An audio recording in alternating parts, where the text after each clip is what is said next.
हर खबर पर आपकी नजर बेताब समाचार। दोस्तों नमस्कार, आदाब, सत श्री अकाल, अस्सलाम वालेकुम। मैं हूं S.A. बेताब और आप देख रहे हैं बेताब समाचार एक्सप्रेस। हमारे साथ मौजूद हैं डॉक्टर मेहताब अली। डॉक्टर मेहताब अली साहब जो जिलाध्यक्ष हैं ऑल इंडिया मजलिस इत्तेहादुल मुस्लिमीन के गाज़ियाबाद ज़िले के। डॉक्टर मेहताब अली साहब, सबसे पहले तो बेताब समाचार में आपका स्वागत है। बहुत बहुत शुक्रिया। और मैं बेताब समाचार जो एक्सप्रेस हैं मेरे भाई, मैं आपसे बेइंतहा प्यार भी करता हूं और मैं चाहता हूं कि आप आएँ और बहुत अच्छी खबर आप लगाते हैं। और मैं सभी MIM के नेताओं से भी कहना चाहूँगा कि बेताब समाचार एक्सप्रेस जो है इनको बुलाएं और इनको मौका दिया करें। सर, सबसे पहले तो देखिए, पहलगाम में जो आतंकवादी हमला हुआ है, हमारे पर्यटकों की जान गई है, हम सब निंदा करते हैं। बेताब समाचार एक्सप्रेस इस घटना की निंदा करता है। और जिस तरह से ये घटना हुई और जिस तरह से कश्मीरियों ने वहाँ अपनी जान पे खेल करके पर्यटकों को बचाने का काम किया, वो भी सराहनीय है, उसकी भी हमें सराहना करनी चाहिए। अब क्या कहना चाहिए? देखो, पहलगाम में जो मामला हुआ है, जो आतंकवादियों ने किया है, वो आतंकवादी कोई भी है, किसी भी मजहब से है, आतंकवादियों का कोई मजहब नहीं होता। रहा मामला जो हमारे पर्यटक थे, वो चाहे जो थे, वो हमारे हिंदुस्तानी थे, हमारे हिंदुस्तान के नागरिक हैं, वो हमारे भाई हैं, हमारे बहन थी और वो हमारे बच्चे थे। उनके साथ जो किया वो गलत किया और ऐसा नहीं करना चाहिए था। हम इसका बेहद अंदर से, बिल्कुल दिल से बेहद दुखी हैं और हम चाहते हैं कि उन आतंकवादियों को हिंदुस्तान की जो गवर्नमेंट है, जो केंद्र में बैठे हैं, और मैं कहूँगा माननीय अमित शाह जी, हमारे प्रधानमंत्री नरेंद्र मोदी जी, मैं उनसे कहना चाहूँगा कि वो इन्हें जल्द से जल्द सबक सिखाएं और अच्छा सबक सिखाएं। हम इनके साथ हैं, हमारी पार्टी इनके साथ है। मेहताब अली साहब, जो प्रदर्शन हो रहे हैं, जो विरोध प्रदर्शन में देख रहा हूँ, कैंडल मार्च निकलने, पर्यटकों को जो पर्यटक मारे गए उन्हें श्रद्धांजलि अर्पित कर रहे हैं, लेकिन एक बात चल रही है कि पाकिस्तान को सबक सिखाया जाए। और क्योंकि इससे पहले उरी में हमला हुआ, पुलवामा में हुआ और कई जगह पर इस तरह की घटनाएं जो हुई हैं, वो लगातार हमें जख्म देते आ रहे हैं जो पाकिस्तान की तरफ से। उसका जो है कभी न कभी तो जवाब देना चाहिए। जो जनता ये कह रही है कि इस बार जो है पाकिस्तान को, जो केंद्र में हमारी बैठी हुई सरकार है, इन्हें मुंह तोड़ जवाब दें। आप क्या कहना चाहते हैं? दरअसल जवाब तो इनको सरकार ही देगी, जो हिंदुस्तान की केंद्र सरकार है, जवाब तो वही देगी और वही देने में सक्षम है। ये एकी बातें, ये झूठ सच की बातें, हम ये कर देंगे, हम वो कर देंगे, कभी फला संगठन उठा, एक संगठन उठा, कहीं जो बेतुके बयानबाजी होते हैं, उनसे तो मैं तो प्रेज रखता हूँ और ना मैं उनसे बहुत अच्छे तरीके से उनसे वाकिफ़ कि वो कौन लोग हैं। लेकिन मेरा मानना ये है कि हिंदुस्तान जब चाहे, नरेंद्र मोदी जी जब चाहे, हमारे गृह मंत्री, रक्षा मंत्री जब चाहे ये जवाब दे सकते हैं, जवाब देने में सक्षम है। क्यों? क्योंकि हिंदुस्तान का हर नागरिक इनके साथ है और कंधे से कंधा मिलाकर इनके साथ रहेगा। बैरिस्टर असदुद्दीन ओवैसी जी ने जो अपने बयानों में कहा है, जो मीडिया के सामने मुखातिब हुए हैं, उन्होंने कहा कि पाकिस्तान को जवाब देना चाहिए और पाकिस्तान आज तक एक सरदर्द के गोली नहीं बना पाई, तो ऐसे लोगों को, ऐसे देश को हम जवाब क्यों ना दें? हम जब जवाब देने में सक्षम है तो जवाब देना चाहिए। रहा मामला हिंदुस्तान का, हिंदुस्तान के अंदर जो कुछ लोग, कुछ चंद गुंडे एक बात कहते हैं कि मुस्लिमों से मतलब नहीं है, आतंकवाद लिट्टे थे वो क्या मुस्लिम थे? जो यहाँ और आतंकवादी हैं क्या वो मुस्लिम थे? कोई भी कांड उठा ले आप, बम कांड, जब भी कोई मामला हुआ है, हिंदुस्तान ने सबसे पहले, हिंदुस्तान के मुसलमानों ने सबसे पहले पहल की है, सरकार चाहे जो भी हो। आज भी हम पहल करते हैं कि हिंदुस्तान के साथ है और हिंदुस्तान हमारा है, ये हमारी सरजमी है, हमारे बुजुर्गों का खून इसमें, इस जमीन में है। और हम आज फिर एक बात कहना चाह रहे हैं कि ये जो गुंडा तत्व के लोग हैं, ये मुस्लिमों को टारगेट बनाते हैं, वो इससे बाज आ जाए। क्यों? क्योंकि हमें हार्टली दुख होता है। क्यों? क्योंकि इधर तो हिंदुस्तान के नागरिकों पर हमला हुआ, दूसरी तरफ ये उन लोगों को ना कह करके हिंदुस्तान के मुसलमानों को कह रहे हैं, कहीं दाढ़ी पकड़ रहे हैं, कहीं टोपी पकड़ रहे हैं, कभी उनको कुछ कर रहे हैं, कभी कुछ कर रहे हैं। कहीं किसी गांव में 5-4 गुंडे इकट्ठे होकर के, एक सिरोली गांव है जिला गाजियाबाद में, जो विधायक का पड़ोसी गांव है, गड़ौली सिरोली बिल्कुल लगते हुए है, वहाँ मुसलमान अगर मजदूरी के लिए जाता है तो वहाँ के चंद लोग, चंद गुंडे उठकर वो कहते हैं कि यहाँ गांव में नहीं आओगे। क्यों नहीं आएंगे भाई? ये हिंदुस्तान के नागरिक नहीं है, ये कोई आतंकवादी हैं। अरे मजदूर है, रेडी पट्टी वाले हैं, ये अपनी रोजी रोटी के लिए अगर वहाँ जाते हैं, और बड़े बड़े गांव हैं यहाँ, अगर ये बात गुजरों की बात आती है, जावली जैसे गांव है, जावली में मैं कहता हूं कि पूर्व विधायक नहीं बल्कि वर्तमान विधायक मदन भैया हैं, उनके गांव में, उनके क्षेत्र में, किसी भी क्षेत्र में यहाँ आज तक हिंदू मुस्लिम की कोई बात नहीं आई। लेकिन चंद गुंडे कच्छा पहन करके, बड़े बड़े बाल रख करके अपने आप को बहुत बड़े सूरमा और बदमाश मानते हैं, ये हिंदुस्तान के संविधान के खिलाफ है। मैं इस सिरोली गांव की जो घटना है, इसमें पुलिस प्रशासन ने क्या कोई कार्रवाई की है? अभी कोई कार्रवाई नहीं की, और की हो तो अभी कोई जानकारी नहीं है।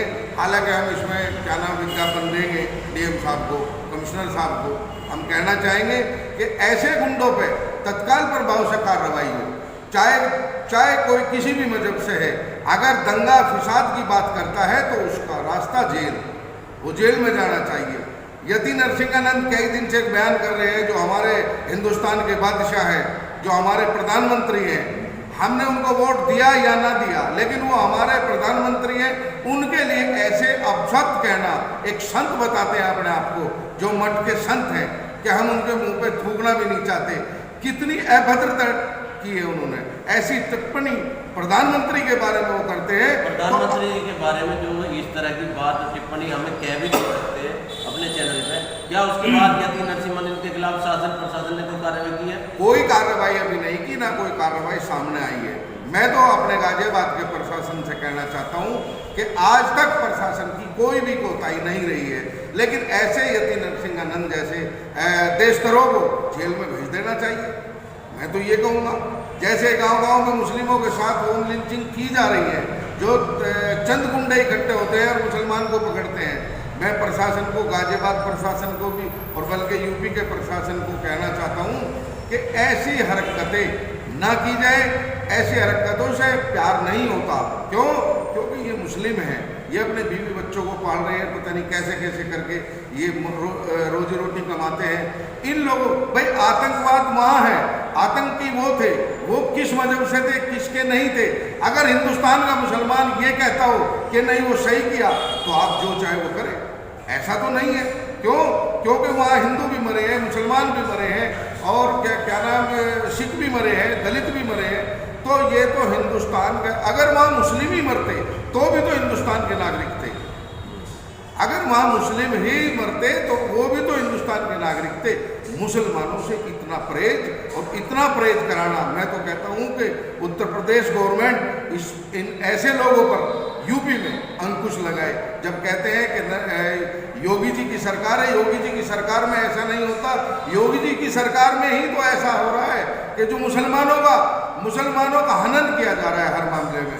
मुसलमान अगर रोड पर चलता है तो दाढ़ी टोपी वाले को देख करके चार गुंडे मिल करके उनके साथ इतना बुरा व्यवहार करते हैं कि बहुत ही बुरा करते हैं। अभी जब ये मामला हुआ तो लोनी तिराहे पे एक संगठन आया, कौन सा संगठन था मैं नहीं जानता, उन्होंने जूते मारो सालों को, इस तरीके के बयान, इस तरीके के मुसलमानों में जाकर के बयान देते हैं। तो इससे क्या साबित करना चाहते हैं? इससे क्या साबित करना चाहते हैं? क्या वो हिंदुस्तान के मुसलमान हैं आतंकवादी? ये जो जबकि इस संकट की घड़ी में हिंदू मुस्लिम सिख ईसाई सबको मिलकर के देश के साथ खड़ा होना चाहिए। तो लेकिन सब लोग खड़े हैं, सरकार के साथ खड़े हैं, सरकार के हर निर्णय के साथ कि वो जो भी हमला करें। लेकिन ये हिंदू मुसलमानों को टारगेट कर रहे हैं जो लोग, इनमें इतनी हिम्मत कहाँ से आ रही है? मैं ये जानना चाहता हूँ। देखो सुनो, बगैर सरकार के संरक्षता के बगैर ये ऐसी बात नहीं कर सकते। मैं आपको बताता हूँ, किसी भी सरकार में ऐसा नहीं हुआ। दंगे हुए हैं। और ये दंगे देखो सुनो, असामाजिक तत्व हर सरकार में होते हैं, हर टाइम होंगे, क़यामत तक चलता रहेगा। लेकिन इतनी सरकार की अनदेखी, मैं माननीय योगी जी से कहना चाहूँगा कि ऐसे गुंडा तत्व जो है इन पर सख्त से सख्त कार्रवाई करने की कृपा करें। क्यों? क्योंकि मुसलमान भी हिंदुस्तान का है, सिख भी हिंदुस्तान का है, हिंदू भी हिंदुस्तान के हैं, दलित भी हिंदुस्तान के हैं। हम सब यहीं के नागरिक हैं।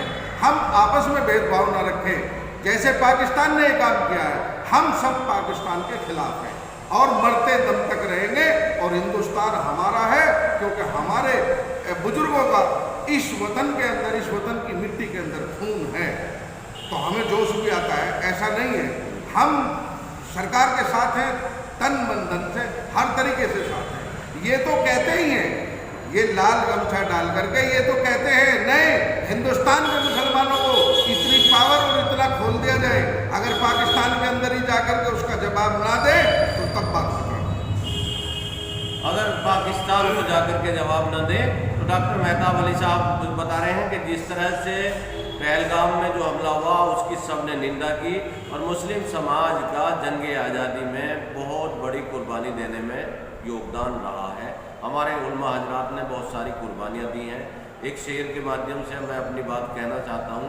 जिस वक्त यहाँ मेरठ से लेकर के और 30 हजारी तक यहाँ उलमा हजरात की पेड़ों पर लाशें टंगी हुई थी, तो उस वक्त भी किसी शायर ने कहा है कि हम नए सर लेके पहुँचेंगे, पुराने सर जब फांसियों से उतारे जाएंगे। उस वक्त फांसियों को लटकाया जा रहा है कि हम नए सर लेके पहुँचेंगे, पुराने सर जब फांसियों से उतारे जाएंगे, देखना लहू हमारा टपकेगा, गेसुए आज़ादी के जब सवारे जाएंगे। और एक बार फिर शहीद अशफाकुल्लाह से लेकर के कैप्टन हनीफुद्दीन और वीर अब्दुल हमीद साहब ने किस तरह से पाकिस्तान के जो पेटेंट टैंकों को तोड़ा था।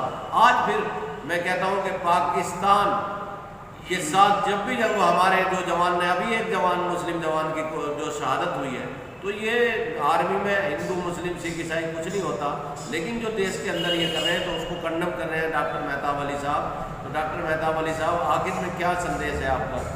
मैं तो एक ही बात कह देना चाहता हूँ। मैं खासतौर पर जिला गाजियाबाद के सभी बुजुर्गों को, साथियों को, मेरी इज्जतदार माँ बहनें, मैं सभी को कहना चाहता हूँ कि हिंदुस्तान एक ऐसा गुलदस्ता है जिसमें हिंदू मुस्लिम सिख ईसाई सभी का एक फूल लगा हुआ है। इस गुलदस्ते को ये देखें, उस नज़र से इस गुलदस्ते को देखा जाए कि जिस तरीके से गुलदस्ते को देखा जाता है। इसको मिटाने की कोशिश ना करें। यहाँ का जो आपसी प्यार मोहब्बत वो सब है, उसको ख़त्म ना किया जाए। यहाँ गुज्जर समाज का दोस्ताना, जाट समाज का, 36 कौम का एक दूसरे से लेन देन भी है और बहुत अच्छे मधुर संबंध भी है। ऐसे लोगों पे अंकुश लगा जाए, ऐसे युवाओं पे अंकुश लगा जाए कि जो ऐसी बातें करते हैं कि हमारे यहाँ वो नहीं आना चाहिए, हमारे वहाँ वो नहीं आना चाहिए। हिंदुस्तान सबका है और सबके गाँव है, कोई कहीं आए जाए क्यों? क्योंकि यहाँ हम आज़ाद हैं, गुलाम नहीं है। अगर हम गुलाम होते तो प्रतिबंध हम पे लगता। हम हिंदुस्तानी हैं और हम आज़ाद हैं, और इस आज़ादी के अंदर हमारे बुजुर्गों ने खून दिया है, हमारे उलमाओं ने खून दिया है। हम इसमें किसी भी बात की इस तरीके से बर्दाश्त नहीं करेंगे।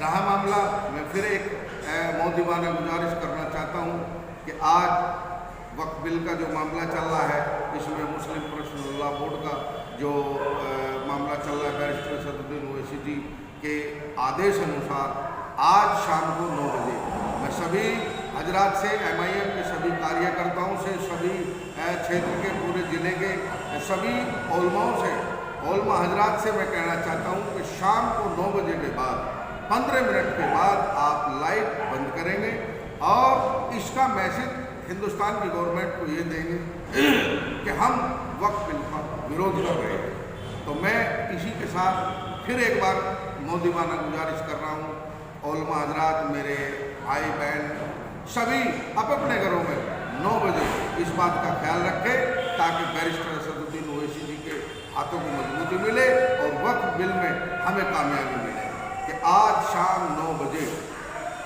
15 मिनट के लिए अपनी लाइटें बंद करेंगे और हिंदुस्तान की गवर्नमेंट को ये दिखाएंगे कि हम बहुत सहज से, बहुत आराम के साथ अपना विरोध जता रहे हैं। अस्सलाम वालेकुम, खुदा हाफिज।